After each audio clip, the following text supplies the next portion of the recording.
Paris Olympic में भारत की महिला वेटलिफ्टर मीराबाई चानू अपने आखिरी प्रयास में मेडल से चूक गई। मात्र 1 किलो वजन कम उठाने की वजह से मीराबाई मेडल की दौड़ से बाहर हो गई। मीराबाई ने बताया कि उस दिन उनके मेंस्ट्रुएशन साइकिल का तीसरा दिन था, जिससे परफॉर्मेंस पर असर पड़ा।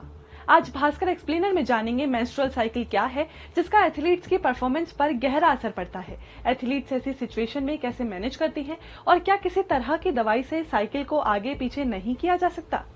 दरअसल मेंस्ट्रुअल साइकिल महिलाओं के शरीर में हर महीने होने वाली एक नेचुरल प्रोसेस है। इसमें शरीर प्रेगनेंसी के लिए तैयार होता है। हर महीने ओवरी से एक अंडा निकलता है, जो फर्टिलाइज न होने पर खराब होकर यूट्रस से बाहर निकल जाता है। इस दौरान गर्भाशय की परत टूट जाती है और ब्लीडिंग होती है, जिसे मासिक धर्म या मेंस्ट्रुएशन कहते हैं। ये साइकिल आमतौर पर 28 दिनों की होती है और पहले 4 से 5 दिन ब्लीडिंग होती है।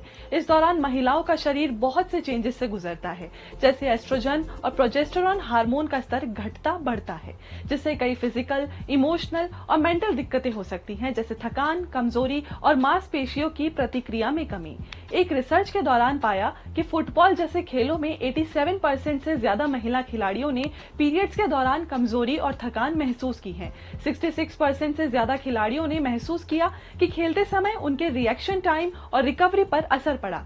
कुछ ने कहा उससे इसकी स्किल पर फर्क पड़ा, तो किसी ने फिटनेस लेवल और यहाँ तक कि कंपटीशन के लिए सिलेक्शन में दिक्कतों की भी बात कही। एथलीट्स मेंस्ट्रुअल साइकिल को मैनेज करने के लिए एप्स और दवाओं का सहारा लेते हैं। हालांकि डॉक्टर आमतौर पर महिलाओं को ऐसी दवाएं लेने की सलाह नहीं देते जब तक कोई बड़ी जरूरत ना हो, क्योंकि इन दवाओं के अपने नुकसान होते हैं।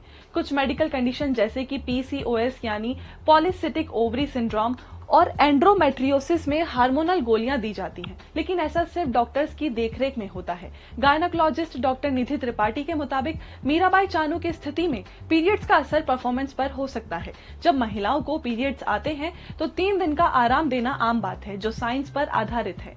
ऐसे में मीराबाई को मूड स्विंग्स और फिजिकल डिस्कम्फर्ट फील होना स्वाभाविक है और इसका सीधा असर परफॉर्मेंस पर भी पड़ता है।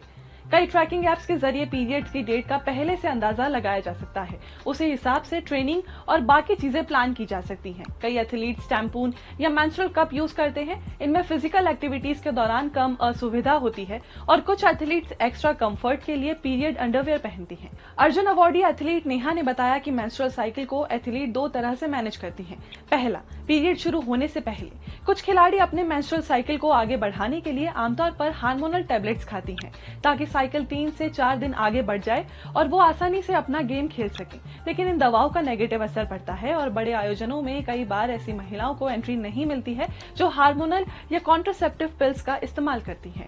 दूसरा, पीरियड्स के बाद खिलाड़ी खुद को एनर्जेटिक और फिट रखने के लिए कुछ तरीके अपनाती हैं, जैसे योगा और मेडिटेशन, ट्रेडमिल पर ज्यादा मेहनत करना, स्ट्रेचिंग करके खुद को फिट रखने की कोशिश करना और शरीर के निचले हिस्से में संबंधित एक्सरसाइज करने से बचना।